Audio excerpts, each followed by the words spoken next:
Shalom saudara-saudara yang terkasih dalam Tuhan Yesus Kristus, selamat pagi. Renungan kita pada hari ini diambil dari Yohanes pasal yang ke-12 ayat 20 sampai yang ke-36. Judul renungan kita pada hari ini adalah Ingin Bertemu Yesus. Saya membaca tentang beberapa gereja yang di mimbarnya tertulis Kami ingin bertemu Yesus. Ini sebagai peringatan bagi para pengkhotbah untuk berfokus memberitakan Kristus, bukan diri sendiri atau hal-hal lain yang melenceng dari kebenaran. Diharapkan jemaat yang akan bertemu dengan Yesus melalui pewartaan sabdanya. Yesus sedang menghadiri perayaan Paskah sebelum menyalibannya. Sesuai Taurat Musa, semua orang Yahudi diwajibkan berkumpul dan merayakannya untuk mengingat kelepasan mereka dari Mesir. Jadi saat itu banyak sekali orang berkumpul di Yerusalem. Mereka mengeluh-ngeluhkan Yesus sebagai raja yang akan menyelamatkan Israel dari penjajahan Roma. Itulah sebabnya bertemu Yesus di tengah kerumunan itu bukanlah hal mudah, terlebih bagi orang-orang Yunani. Maka mereka pergi kepada Filipus, yang kemudian menyampaikannya kepada Andreas, dan selanjutnya menyampaikannya kepada Yesus. Yesus berkata bahwa setelah kematiannya, dia akan menarik semua orang datang kepadanya. Artinya banyak orang akan mengikutinya. Hingga saat ini, kita menyaksikan banyak orang ingin bertemu Yesus.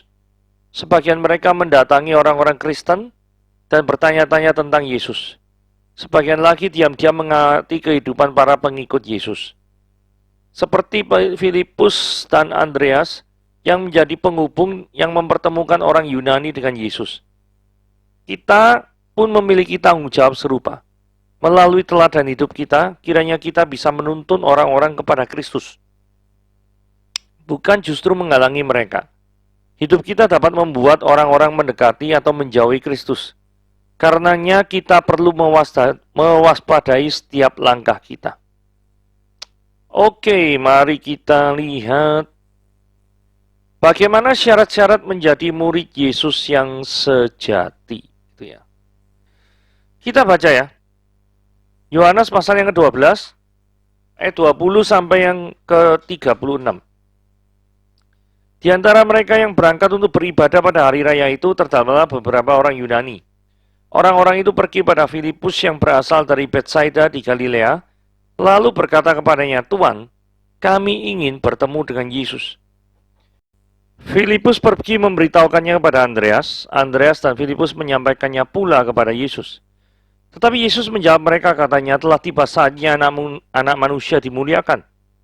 Aku berkata kepadamu, sesungguhnya jikalau biji gandum tidak jatuh ke tanah dan mati, dia tetap satu biji saja. Tetapi jika dia mati, dia akan menghasilkan banyak buah. Barang siapa mencintai nyawanya, dia akan kehilangan nyawanya. Tetapi barang siapa tidak mencintai nyawanya di dunia ini, dia akan memeliharanya untuk hidup yang kekal. Barang siapa melayani aku, ia harus mengikut aku. Di mana aku berada, di situ pun pelayanku akan berada. Barang siapa melayani aku, dia akan dihormati Bapa. Sekarang jiwaku terharu dan apakah yang akan kukatakan? Bapa, selamatkanlah aku dari saat ini? Tidak. Sebab untuk itulah aku datang ke dalam saat ini. Bapa, muliakanlah namamu. Maka terdengarlah suara dari sorga, aku telah memuliakannya dan aku akan memuliakannya lagi. Orang banyak yang berdiri di situ dan mendengarkannya berkata bahwa itu bunyi guntur. Ada pula yang berkata seorang malaikat telah berbicara dengan dia. Jawab Yesus, suara itu telah terdengar bukan oleh karena aku, melainkan oleh karena kamu. Sekarang berlangsung penghakiman atas dunia ini. Sekarang juga penguasa dunia ini akan dilemparkan keluar. Dan aku, apabila aku ditinggikan dari bumi, aku akan menarik semua orang datang kepadaku. Ini dikatakannya untuk menyatakan bagaimana caranya dia akan mati. Lalu jawab orang banyak itu, kami telah mendengar dari hukum Taurat bahwa Mesias tetap hidup selama-lamanya. Bagaimana mungkin kau mengatakan bahwa anak manusia harus ditinggikan? Siapakah anak manusia itu? Kata Yesus pada mereka, hanya sedikit waktu lagi terang ada di antara kamu. Selama terang itu ada padamu, percayalah kepadanya, supaya kegelapan jangan menguasai kamu. Barang siapa berjalan dalam kegelapan, dia tidak tahu kemana dia pergi. Percayalah pada terang itu selama terang itu ada padamu. Supaya kamu menjadi anak-anak terang, Sudah berkata demikian, Yesus pergi bersembunyi dari antara mereka. Saudara, mari kita lihat ya. Ada orang Yunani ini datang kepada Filipus ya. Nah, alasan orang-orang Yunani ini menghadap Filipus ada berbagai macam gitu ya. Mereka ini pergi Filipus katanya ingin bertemu dengan Yesus. Nah, kenapa yang dicari Filipus? Ya, karena kemungkinan besar Filipus adalah nama Yunani. Jadi mereka mungkin berpikir Filipus adalah orang Yunani. Tapi Filipus tidak tahu apa yang harus diperbuat. Karena mungkin dia tidak yakin apa Yesus mau berbicara dengan orang Yunani. Kenapa kok Filipus memiliki pemikiran yang seperti itu? Karena sebelumnya Filipus pernah ragu-ragu karena ingat, Yesus pernah berkata, aku diutus hanya kepada domba-domba yang hilang dari umat Israel. Atau karena pada waktu itu murid-murid diutus untuk memberitakan Injil, Yesus berpesan supaya mereka hanya memberitakan Injil pada orang Israel. Karena itu Filipus pergi kepada Andreas, dan Andreas langsung membawa mereka kepada Yesus. Nah, di ayat 22, Filipus pergi memberitahukannya pada Andreas. Terus Andreas kan menyampaikan pada Yesus. Nah, ini poin khusus di sini tuh gini ya. Betapa menyenangkannya bagi Allah kesatuan ini, di mana pelayan-pelayan Injilnya sepakat dan bersatu untuk membawa jiwa-jiwa kepada Kristus.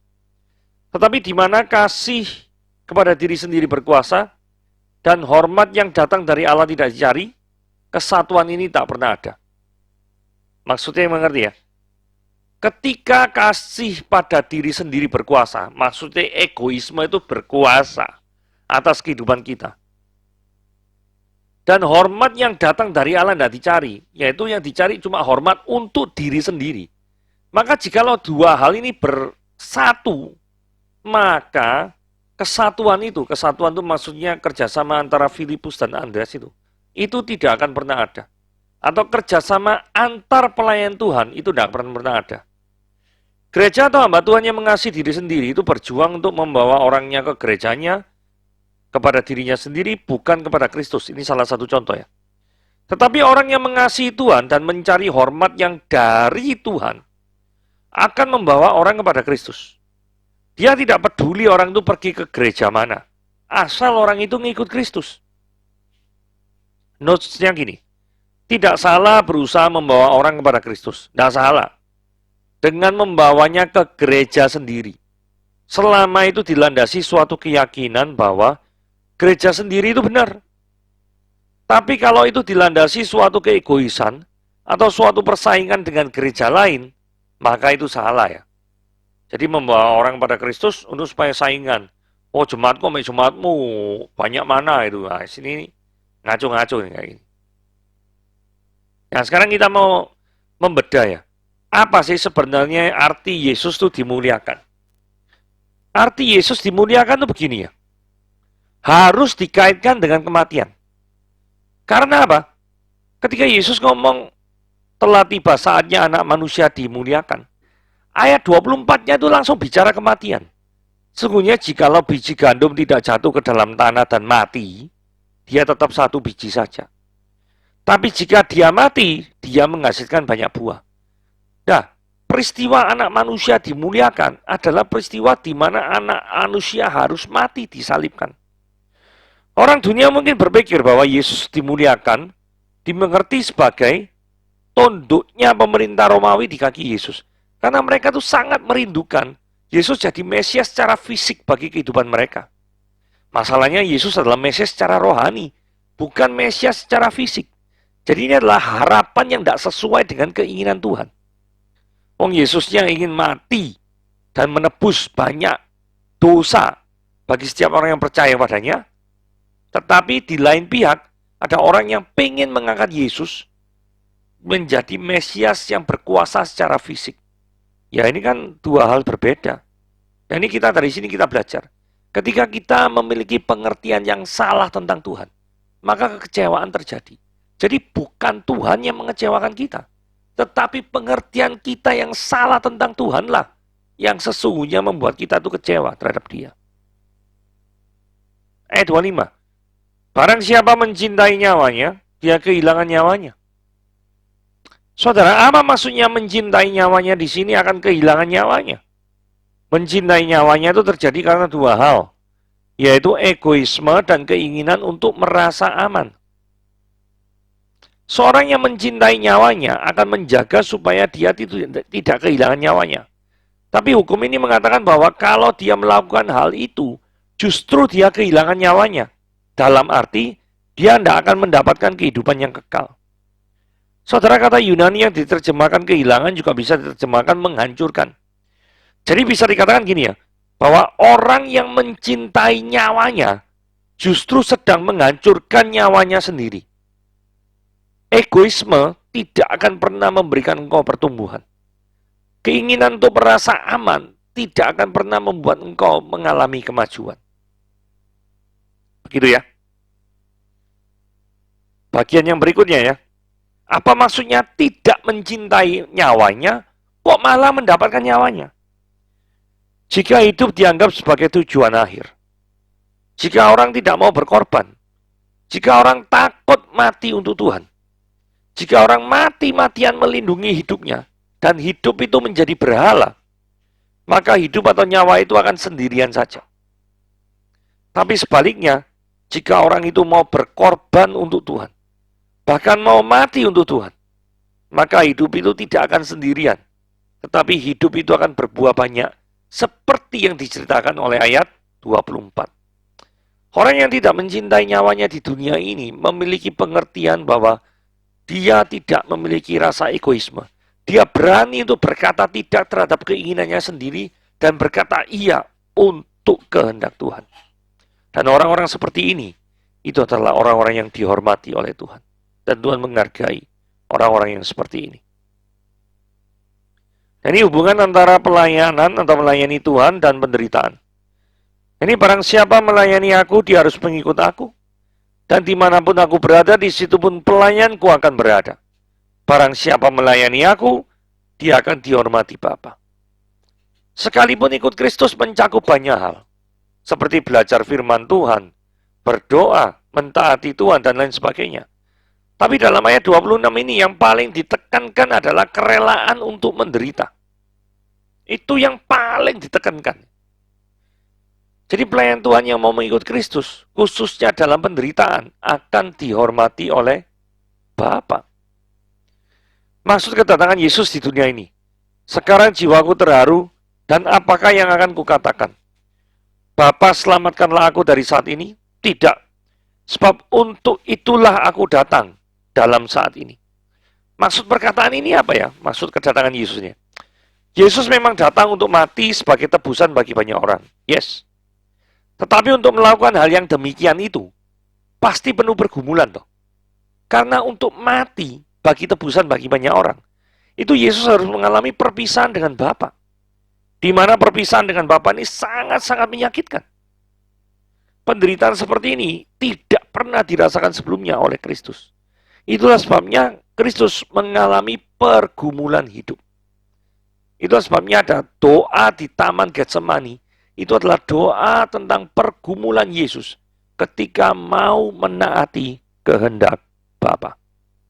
Dari sini kita lihat, ketika seorang mau hidup lurus di hadapan Tuhan, bukan tanpa pergumulan, dengan pergumulan yang berat. Tetapi orang yang mau berjuang untuk menang, Tuhan akan menghargai. Dengan cara bagaimanakah Bapa di surga dimuliakan? Bapa, muliakanlah namamu. Maka terdengarlah suara dari surga, aku telah memuliakannya, aku telah memuliakannya lagi. Istilah namamu, nama Bapa, hal ini menunjuk pada diri Bapa itu sendiri. Nah yang menarik ini ya, kata muliakanlah dalam ayat 28. Itu dalam bahasa Yunani adalah doxason, yang merupakan suatu tenses, bentuknya itu aorist imperatif, yang artinya kata perintah bentuk lampau yang digunakan hanya jika ingin perintah atau permintaannya itu dilakukan cuma satu kali saja. Jadi bentuknya lampau, perintah yang dilakukan itu cuma satu kali. Peristiwanya itu terjadi cuma satu kali saja. Nah dari tenses bahasa Yunani ini, kita melihat bahwa hal ini, peristiwa dimuliakannya nama Bapa, ini jelas-jelas menunjuk pada peristiwa di kayu salib. Ini menunjukkan bahwa Yesus Kristus itu rela menderita dan mati demi kemuliaan Bapaknya. Dia mengutamakan kemuliaan Bapaknya lebih daripada hidupnya. Bahkan tujuannya adalah kemuliaan Bapa sendiri. Manakah yang benar? Bunyi guntur atau bunyi malaikat? Karena ayat 29 ngomong gini ya. Orang yang ada di situ ngomong, wah itu kayak Yesus tuh ngomong-ngomong sama malaikat. Nah, terus kemudian ada sih ngomong, oh enggak, itu kayak bunyi gontor, gemuruh. Gitu ya. Nah, sing bener sing mana nih? Penjelasannya untuk mengharmoniskan dua fakta ini seperti ini ya. Jadi orang banyak itu mendengar bunyi atau suara, tapi mereka tuh tidak menangkap kata-katanya. Jadi mereka pikir itu seperti bunyi guntur. Tetapi itu sebagian dari mereka ada yang mengira itu suara malaikat. Karena mereka menangkap beberapa pembicaraan itu. Dan suaranya itu pasti ketika mereka dengar itu bukan suara orang biasa. Itulah sebabnya mereka mengatakan itu suara malaikat. Oke, itu adalah salah satu cara untuk mengharmoniskan. Daripada ayat 29 yang ada ngomong, yang benar ini bunyi gontor atau bunyi malaikat. Ayat 30. Suara itu telah terdengar bukan oleh karena aku, melainkan karena kamu. Terdengar untuk kamu. Suara terdengar untuk kamu. Maksudnya apa tuh ya? Ada penafsir yang beranggapan gini ya. Kata kamu dalam ayat 30 ini menunjuk pada orang-orang Yunani di ayat 21. Tadi kan orang-orang Yunani datang itu ingin untuk bertemu dengan Yesus. Orang Yahudi itu sudah sering lihat mujizat. Tapi orang yang Yunani itu jarang atau bahkan mungkin tidak pernah lihat mujizat. Jadi untuk orang Yunani lah, maka dibuatlah mujizat. Tapi orang mungkin berkata gini ya, loh kalau mereka hanya mendengar bunyi tapi tidak menangkap kata-katanya, bagaimana mungkin itu ditujukan bagi mereka? Karena kalau ditujukan bagi mereka, seharusnya mereka mengerti dan menangkap kata-katanya. Toh. Gak ngomong mereka bunyi kayak guntur lah, terus bunyi malaikat Tuhan lah. Nah, jawabnya begini ya. Ketika Yesus berdoa di ayat ke-27, lalu terdengar bunyi dari sorga, itu sudah cukup untuk menunjukkan bahwa Bapa itu mendengar doa Yesus. Nah, kalau mereka masih menganggap hal itu belum cukup, ya salahnya sendiri. Terus apa yang dimaksud penghakiman atas dunia ini? Sekarang berlangsung penghakiman atas dunia ini. Sekarang juga penguasa dunia ini akan dilemparkan keluar. Salib memang adalah penghakiman atas dunia. Karena pada salib itu dosa dunia dihukum. Tetapi Calvin mengatakan bahwa kata penghakiman itu artinya adalah reformasi. Kalau ini benar, maka itu berarti bahwa melalui salib atau kematian Kristus di dunia ini akan direformasi. Menurut Calvin seperti itu ya. Jadi penghakiman atas dunia ini yang menunjukkan pada salib itu berimplikasi pada reformasi, pembaharuan yang terjadi di dunia ini. Karena di luar Kristus memang tidak ada apapun selain kekacauan. Dan sekalipun Kristus telah memulai mendirikan kerajaan Allah, tetapi kematiannya merupakan suatu permulaan dari suatu kondisi yang teratur, suatu kondisi yang baik, suatu kondisi yang penuh dengan pemulihan dari dunia ini. Nah, kalau kita lihat kalimat yang berwarna biru, istilah penguasa dunia itu jelas menunjukkan pada setan. Karena kalimat ini menunjukkan bahwa salib Kristus ditinggikan, setan dikalahkan. Dan ini kemudian berpikir ya, disalib tapi kok banyak pengikut. Saudara perhatikan baik, apabila aku ditinggikan, aku disalib, aku akan menarik semua orang datang padaku. Ini aneh itu ya. Meskipun disalib kok masih banyak pengikutnya.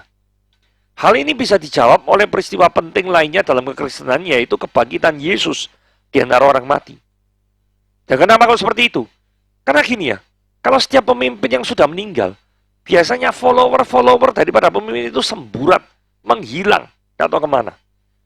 Tapi ketika pemimpin itu hidup selamanya, atau setidaknya pemimpin itu masih hidup, maka follower-follower itu tidak akan pernah meninggalkannya. Dan ini Yesusnya mati di kayu salib. Terus murid-muridnya masih tetap mengikut dia. Artinya apa nih? Berarti Yesusnya bangkit. Tak mungkin para murid mau percaya pada orang mati. Fakta ini menunjukkan banyak orang yang mengikut Kristus. Itu menunjukkan bahwa Kristusnya itu adalah Kristus yang sungguh-sungguh bangkit. Sungguh-sungguh hidup. Nah yang terakhir, ajakan untuk percaya kepada terang. Lalu jawab orang banyak itu, kami telah mendengar dari hukum Taurat, Mesias itu tetap hidup selama-lamanya. Mereka bingung ya. Lah kalau Mesias itu tetap hidup selama-lamanya, bagaimana mungkin engkau mengatakan anak manusia itu harus ditinggikan atau disalib atau dimatikan? Siapakah anak manusia itu? Ini membuat bingung. Ya, perkataan Yesus membuat bingung orang Yahudi. Terus kemudian kata Yesus pada mereka, hanya sedikit waktu lagi terang ada di antara kamu. Selama terang itu ada padamu, percayalah. Kunci daripada mengerti hal ini adalah percaya kepada Yesus. Kenapa? Kalau kita percaya Yesus adalah Allah dan manusia, maka kita melihat Mesias yang tetap hidup selama-lamanya itu kealahannya Yesus. Sedangkan kalau manusia yang harus ditinggikan, mereka mati salib, itu kemanusiaannya Yesus. Jadi Yesus memiliki duinatur. Begitu ya. Jadi sebabnya Yesus berkata, percayalah kepadanya, supaya kegelapan jangan menguasai kamu. Barang siapa berjalan dalam kegelapan, dia tidak tahu kemana dia pergi. Orang yang tidak memiliki rasa percaya pada Yesus bingung ini mau pergi kemana. Percayalah kepada terang itu selama terang itu padamu. Selama Yesus ada. Jangan tidak percaya, tapi percayalah. Sama seperti aplikasinya di dalam dunia ini. Selama dia belum datang kedua kalinya di dunia ini, percayalah kepada Yesus. Masa anugerah masih berlangsung. Tapi ada saatnya nanti masa anugerah itu berhenti dan akan menjadi masa penghakiman. Dan ketika itu terjadi, maka sudah terlambat bagi saudara untuk percaya kepada Kristus. Kiranya renungan ini membawa kita semakin dekat kepada Kristus dan makin mendorong kita untuk membawa orang lain untuk percaya kepada Yesus. Tuhan Yesus memberkati.